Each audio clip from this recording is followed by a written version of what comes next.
Pocket গেটের শেষ প্রান্তে এখানে একটি নতুন মসজিদ পাঁচতলা বিশিষ্ট ভবন নির্মাণ হয়েছে, যে মসজিদটির নাম হচ্ছে আবু বকর জামে মসজিদ। বেতন নিতে হলে কিন্তু একটা রোলস আছে, যে রোলসটা হচ্ছে যে একটা মসজিদের ইমাম যদি চলে যায় সেক্ষেত্রে তাদেরকে 5 দিন বা 10 দিন সময় দিতে হয়। তো এই পর্যায়কে কেন্দ্র করে যখন আজকে মসজিদের জুমার নামাজ শেষে মসজিদের যে প্রেসিডেন্ট সেক্রেটারি রয়েছে তাদেরকে এক পর্যায়ে কলার ধরার পরে বাকবিতান সৃষ্টি হয়, এবং এখান থেকে তাদেরকে আহ বের হওয়ার সময় যে পাশেই যে দান বক্স রয়েছে সেই দান বক্সে কিন্তু ওই হুজুর, অর্থাৎ যিনি এই মসজিদের মুসল্লিদেরকে নামাজ পড়ান, তো নামাজ পড়ানোর এক পর্যায়ে শেষ করে তিনি বাহিরে বেরোবে। বের হওয়ার পর প্রেসিডেন্ট যিনি রয়েছেন এই মসজিদের, তার কলার ধরে রেখেছে যে আমার আজকে বেতন দিতে হবে। তো এই বেতনটা তাদেরকে বলা হয়েছে যে আমরা বসে তারপরে আপনাদেরকে বেতন যা কিছু আছে আমরা দিয়ে আপনাদেরকে। এবং এর আগে আরেকটা জিনিস, উনি কিন্তু আগে কিন্তু বিদায় নিয়েছে এই মসজিদ থেকে, অর্থাৎ পবিত্র মাহের রমজান যে শুরু হয়েছিল সেই পবিত্র মাহের রমজানে একজন মসজিদের যে ইমাম সাহেব থাকে তিনি কিন্তু দেখে দেখে নামাজ পড়ার কোনো নিয়ম নাই, শুক্রবারের জুমার নামাজের পর কিন্তু তিনি কিন্তু এই মসজিদে আবার প্রবেশ করার পরে এখান মসজিদের যিনি সেক্রেটারি রয়েছে তার কলার ধরে এক পর্যায়ে তাকে মারধর করেন। মারধরের পর্যায়ে তিনি পাশে যে একটা ডাক্তারের দোকান সেখানে কিন্তু ইলেকট্রনিক কাজ চলতেছে, এবং এই মসজিদেরও কিছু কাজ চলমান। সেই কাজের পাশেই যে একটা হাতুড়ি রাখা ছিল সেই হাতুড়িটা নিয়ে কিন্তু তিনি কিন্তু তাদেরকে মারধর করার জন্য এক পর্যায়ে আসে। কিন্তু তিনি এখান থেকে বের হওয়ার সময় সে যে দান বক্স রয়েছে সে দান বক্সে কিন্তু তিনি গুরুতর আহত হন। কিন্তু আমরা দেখলাম যে বিভিন্ন সোশ্যাল মিডিয়াতে যেভাবে একটি মিথ্যা বানোয়ার যে একটি সংবাদ পরিবেশন করা হচ্ছে, এতে করে মসজিদ কমিটি এবং মসজিদের যে মুসল্লিরা যারা আছে তারা কিন্তু বিভ্রান্তকর সৃষ্টির ভিতরে হচ্ছে। তো আমরা এই জিনিসটা নিয়ে একটু কথা বলবো। এই মসজিদের যে বর্তমানে যে সেক্রেটারি রয়েছে তার সাথে আমরা একটু কথা বলবো। যে আজকের এই ঘটনা হচ্ছে যে আমাদের রমজান মাসে তারা তারাবি পড়েছিল। তারাবি পড়ার মধ্যে তারা বিভিন্ন ধরনের ভুল করছে। ভুল করার পরে তো আমরা ওগুলা নিয়ে হাসাহাসি হয়েছে। তো আমরা একটা সিদ্ধান্ত নিয়েছি, আমরা ঈদের পরে তাদেরকে তাৎক্ষণিক বিদায় করা যাবে না। বিদায় হলে তাদের একটা টাকা পয়সার ব্যবসা আছে, আমাদের একটা মানবিক বিষয় আছে। তো তাদেরকে আমি টাকা পয়সা 1,80,000 টাকা দিছি। তাদের দুই ভাইকে, ইমামকে দিছি 1,00,000 টাকা, তার ভাইকে দিছি 80,000 টাকা। আমাদের মনে আছে আমরা তাদেরকে রাখবো না, বিদায় করে দিব। তারা একটু বুঝতে পারছে যে তাদেরকে রাখবো না। হঠাৎ আমাদের খতিব এসে বলছে যে আমরা থাকবো না। তাই আলহামদুলিল্লাহ থাকবো না, আমাকে সময় দিতে হবে, আপনি চলে যাবেন, 1 মাস আমাকে সময় দিবেন। সময় দেওয়ার পর আমি একটা ইমাম নেব, ইন্টারভিউ নেব, ওনারাই বা হয়তো আমি 10 তারিখ আমাকে চলে যেতে হবে। আমি এইভাবে তো আমি দিতে পারবো না, ছাড়তে পারবো না। আপনার সাথে আমার সাথে কমিটমেন্ট ছিল যে 1 মাস টাকা লাগবে। আমি জবাব দিলে আপনি 1 মাস থাকবেন, আপনি জবাব দিলে 1 মাস টাকা লাগবে। তখন আমি কি করলাম, তাকে বললাম যে না, আমি যদি 10 তারিখ লোক নিতে পারি, আপনি 10 তারিখ চলে যাবেন। এতটুকুর মধ্যে গতকালকে সে আমার মামার সভাপতির কাছে গেছিল, যে বলছিল আমাকে বেতন দিন। তো উনি বলছিল এখন বেতন দেয়, কালকে শুক্রবার, আপনার কালকে ডিউটি আছে না, তখন আমার শ্বশুর বাড়ির লোক আছে, আমাকে যাইতে হবে। তা আমাদের এখানে নিয়ম হচ্ছে যে আমাদের এখানে জুমার দিনে ইমাম মতন থাকতে হয় উপস্থিত, যেহেতু অনেক মানুষ হয়, সে থাকবে না, সে চলে যাবে। তো আমি বলছি না, তাহলে বেতন দেওয়া যাবে না, আপনি কালকে জুমার পরে নেবেন। তো জুমার পরে আসছে, আমি এখন চলে যাবো, থাকবো না। কেন চলবে, আমি তো আমার লোক নিয়োগ হই নেই। তার মধ্যে আমাদের খতিব আসছিল, খতিবকে একজন কমপ্লেন দিয়েছে যে এখানে ইন্টারভিউতে আসছে যে আমার মসজিদ খুবই খারাপ। কেন খারাপ? তো খতিব বলতেছে ভাই আপনি তো এই কথা ওনাদেরকে বলতে পারেন না, আপনি চলে যাবেন, শেষ। আপনাদের সাথে ওনার সাথে জ্ঞান নাই, চলে যাবেন। আপনি একটা লোক ইন্টারভিউ দিচ্ছে, আপনি বলছেন মসজিদ কমিটি খারাপ, তাহলে তারা কীভাবে কোথায় থেকে লোক নিবে? এগুলো তো আপনার বলার দরকার নাই। তখন আমি বলতেছে যে, আমি বলতেছি আপনি এগুলো কেন বললেন? যেটা বলার দরকার আছে বলছে আর কি। তাই এরকম বলতে আপনি আমাকে কীভাবে চালবো? আপনি 1 মাস থাকেন, তাও যাইয়েন। কথা হলে আমি আমার টাকা দেন, আমি এখন চলে যাই, আপনি জানগা। এতটুকু কথা বলে সে বাইরে চলে গেছে। চলে যাওয়ার পরে তা আবার 3বার মতো আমরা ওইখানে ভিতরে, সে আবার দূরে বের আসছে। তখন আমাদের অতি স্ট্যান্ড ভাই কি দাঁড়ানো, হতিবো তারা কন্ট্রোল করতে পারতেছে না। ভাই আপনারা চলে যান, আপনি যেখানে যাবেন যান, কিন্তু আমি 1 মাস আমার লোক নিয়োগ না হওয়া পর্যন্ত আমি আপনাকে ছাড়তে পারবো না। আপনার লোক নিয়োগ হবে, আপনি চলে যাবেন। আজকে টাকা দিন, আজকে 10 তারিখ টাকা দিবেন না, আজ 10টার সন্ধ্যা আপনি টাকা দিন। আপনি প্রতি মাস যেভাবে নেবেন এই মাসে সেভাবে টাকাটা নেবেন। আচ্ছা, ওনাকে কেউ কি গায়ে হাত দেওয়া হয়েছে কিনা? গায়ে হাত দেওয়া না, মানে কথা বাড়াবাড়ি হয়েছে। বাড়াবাড়ি হতে কি হয়েছে, ধাক্কা হয়তো আমাদের একটা মসজিদের টান বক্সের টাইস মসজিদের টান বক্স পড়ছে। আচ্ছা, আমরা বিভিন্ন সোশ্যাল মিডিয়ায় দেখলাম যে তাকে নাকি মারা হয়েছে। না, মারা হলে তো তার স্পট থাকতো, তার গায়ে হাত থাকতো বা গাছ সে যে আরেকজনকে আক্রমণ করছে ওইটার ইয়ে আছে। আমাদের একটা কেশিয়ার আছে, ওনারা আচ্ছা, ওনাদের ভাষা ল্যাঙ্গুয়েজটা আপনি কেমন পাইছিলেন? অনেক খারাপ, অনেক খারাপ। ওইটা আপনারা, আমাদের খাদেম আছে, একজন খাদেম মুরব্বী বয়স্ক মানুষ, ওকে পর্যন্ত মারতে গেছে। ও বয়স্ক খাদেম, ও বয়স্ক খাদেম থেকে জিজ্ঞেস করলে বুঝতে পারবেন যে তাদের ব্যবহার কিরকম। আর আমাদের এখানে মসজিদে 4 জন থাকে, একজন মুয়াজ্জিম, একজন ইমাম, আর একজন খাদেম। তো ওরা দুই ভাই, আর আর 2 জন আউট মানুষ। ওনাদের থেকে জিজ্ঞেস করেন ওনাদের সাথে কোনো খারাপ বিহেভ হয়েছে কিনা। আমরা তো মিথ্যে কথা বলতে পারি, আপনি ওনাদের থেকে জিজ্ঞেস করবেন যে আমরা আসলে কি ঘটনা কি হয়েছে, তারা কি ধরনের আচরণ করছে আমাদের সাথে। এটা তো মসজিদ, এটা তো ভাই আপনার কলকারখানা না, যে বা একটা অন্য কোনো প্রতিষ্ঠান না, যে একজনের পরিবর্তে আমি আরেকজনকে আমি বসাই দিলাম, সে এটা চালাই নিতে পারলো। একটা যখন প্রবেশ করে তখন কি এভাবে বলা হয়েছে? হ্যাঁ, যে আমাদের এখানে খতিব সাহেব ছিল। খতিব সাহেব মানে এটা মূল কথাটা হচ্ছে যে খতিব সাহেবকে এখানে কয়েকজন কমপ্লেন দিছে যে আমাদের এখানে ইমাম নিয়োগের যে ইয়াটা চলতেছিল, আপনার কি বলে ইন্টারভিউ চলতেছিল। তো ইন্টারভিউ চলাকালীন আপনার ওনারা যে ইমামগুলো আসতো তাদেরকে বলতো যে এখানে কেন আসতেছেন, এখানের কমিটি ভালো না, এখানে আচার ব্যবহার ভালো না, এগুলো বলে মানে ইমাম এবং মুয়াজ্জিন যারা আসতো ইন্টারভিউ দেওয়ার জন্য তাদেরকে মানে ভাঙানি দিত। তো ভাঙানি দিত, এটা কিভাবে মসজিদ কমিটির কানে গেছে, যার পরে তারা খতিব সাহেবকে জানাইছে। খতিব সাহেব তারপর প্রশ্ন করলো, আপনি এই কাজটা কেন করলেন?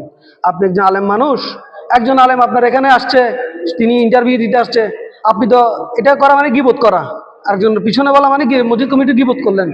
হ্যাঁ, আপনার ভালো লাগতেছে না, আপনি চলে যাবেন। এটা আসলে সম্পূর্ণ ভুল। আসলে হ্যাঁ, ধস্তাধস্তি হয়েছে এখানে বাড়াবাড়ি। তার এক পর্যায়ে আমরা টাকা গুনতেছিলাম। গায়ে হাত দিছে কে আগে প্রথমে?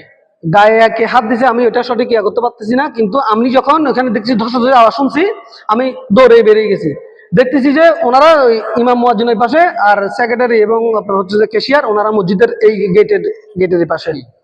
তখন ওনারা পাশ থেকে আমি কি করছি, গিয়ে সভাপতি আর সেক্রেটারিকে সরাই দিয়ে আমি ইমাম মুয়াজ্জিনকে যে কলার ধরা হয়েছে, হ্যাঁ, এই যে কেশিয়ারের যে জামাটা হুজুরে টান দিছে, টান দেওয়া ছিঁড়ে গেছে।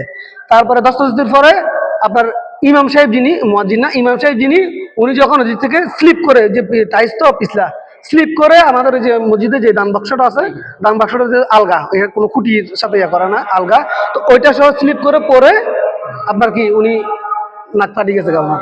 কেশিয়ারের জামা টান দিছে, জামা টান দিয়ে যখন টান দিছে, ওর জামা ছিঁড়ে গেছে, ও পড়ছে কার গায়ে?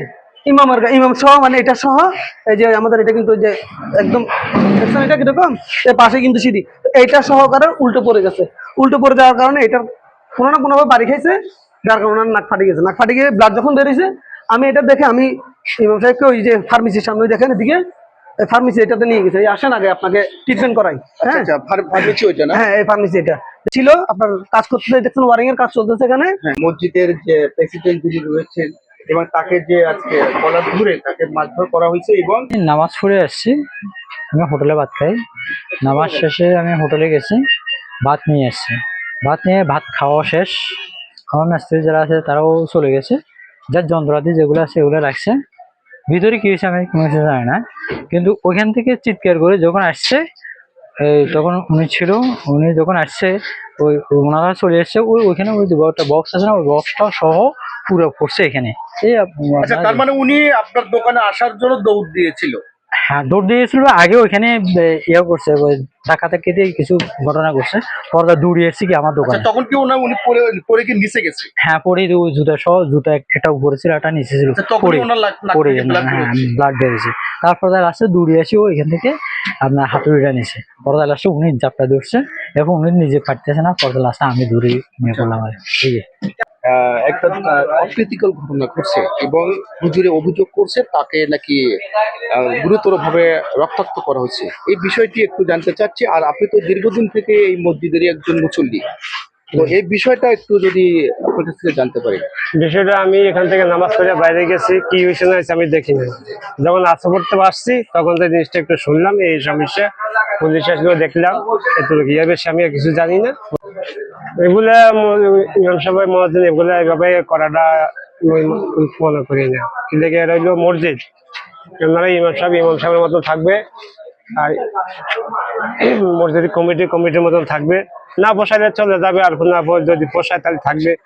আমি মৌলানা আবু বকর জামে মসজিদের অর্থ সম্পাদকের দায়িত্বে আছি। এখানে আজকে মূলত ঘটনাটা হয়েছে জুমার পরে।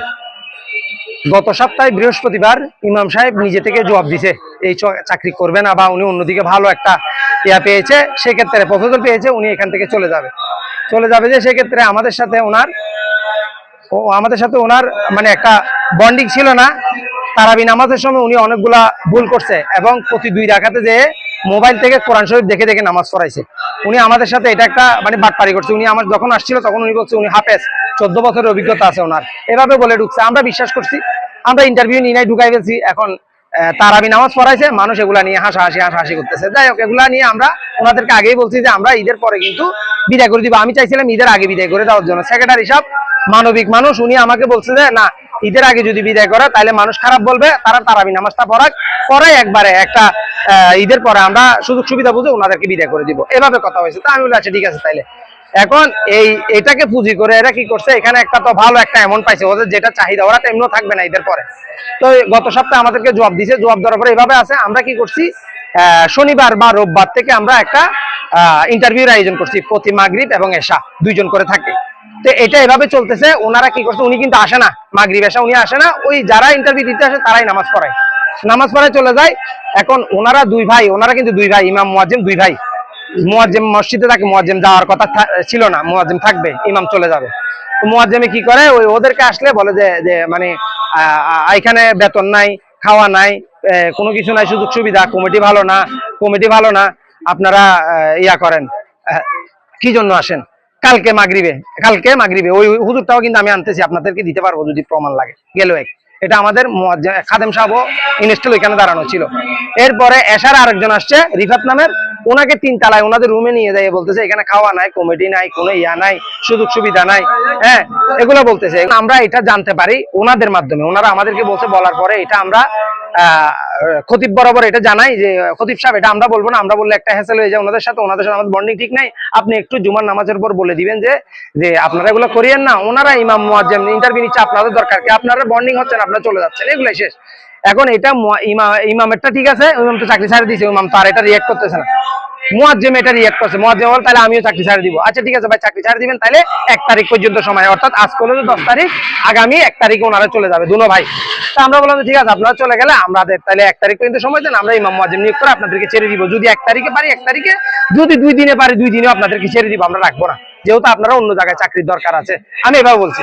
বলার পরে উনি বলতেছে তাহলে আমরা আমাদেরকে জিজ্ঞেস করলে আমরা বলবো না, ভাই আপনাদেরকে জিজ্ঞেস করলে বলবেন যে কি বলছেন, বলে খাওয়ার নাই, ইয়া নাই, খাওয়া দাওয়া নাই, বেতন ঠিক না ভাই, আপনি 11,000 বেতন নেন না, 2,000 টাকা খাওয়ার পয়সা নেন না, প্রতি 1.5 মাসে একটা করে গ্যাসের বোতল নেন না, আমাদেরকে রোজার মধ্যে খাবার দিচ্ছেন, ভাই আপনি কি তারাবি পড়াইছেন, আপনি কি এতেকাপ আপনার ভাই রাখছে মসজিদে, আপনার ভাই খাবার দিচ্ছি না 2 বেলা করে, আপনাকে কেন খাওয়া দিব, আপনাকে টাকা দিচ্ছি না, কথা হয়েছে এভাবে।